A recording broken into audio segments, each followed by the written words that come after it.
Good morning, everybody. Welcome back. Today is November 29th, 2019. This is the day after Thanksgiving. We're hoping that every single one of you guys had an absolutely wonderful time spending time with your family and enjoying the festivities. We know everybody's wanting to relax and enjoy their day today, so we're going to start this off with a nice and slow topic, not one that's going to spark immediately, but hopefully it'll catch fire over time.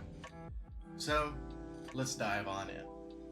The topic today is going to be on the next change for climate change and what wireless can actually do for it. Let's dive on in, shall we? Wireless companies nowadays are being threatened by hurricanes, floods, fires, tornadoes, lots of extreme weather patterns and stuff of that nature that cause rebuilding over and over again.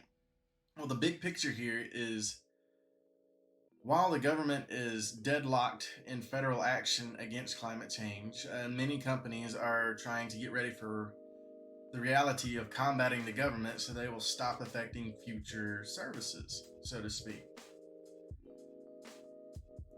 So, when it comes down to it, wireless companies whose networks have been threatened by all of the extreme weather patterns, they're having the issues of rebuilding, but are having to continuously over time fight the government because the government is not wanting to help fund them because they're, well, against it, really.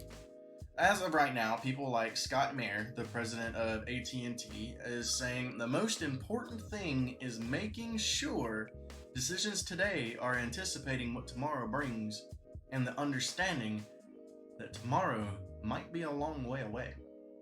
Wireless companies are trying to make decisions and trying to create tools to depict how, well, weather patterns, to be completely honest with you. They're trying to do this decades ahead of schedule, seeing as they're all concerned about the impacts of climate change.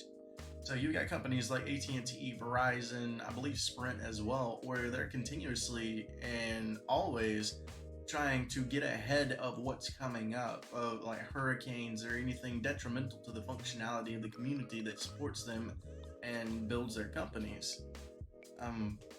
Here's what where they stand as of this year. Verizon has started using risk analysis data, mostly used by insurance companies, to depict a model of how climate change is affecting its network's hosts. And AT&T is joined with the Department of Energy's Argonne National Laboratory and has created a climate change tool that is predicting 30 years in the future for potential impacts. Now, right now, neither of these models are 100% accurate, but they do cover 4.5 of the southern eastern states, and the area is rumored to expand.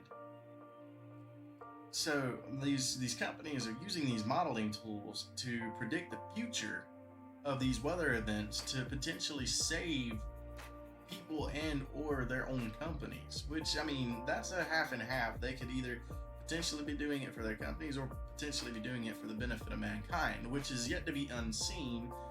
But in this instance, I'd wholeheartedly like to say that that's actually pretty amazing. So take, for instance, the Hurricane Matthew in 2016. Verizon decided it was going to put its equipment on stilts.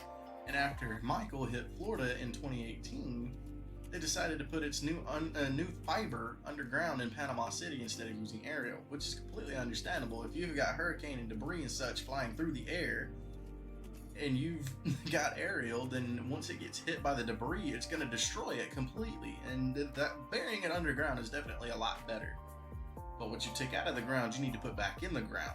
Remember that, Verizon.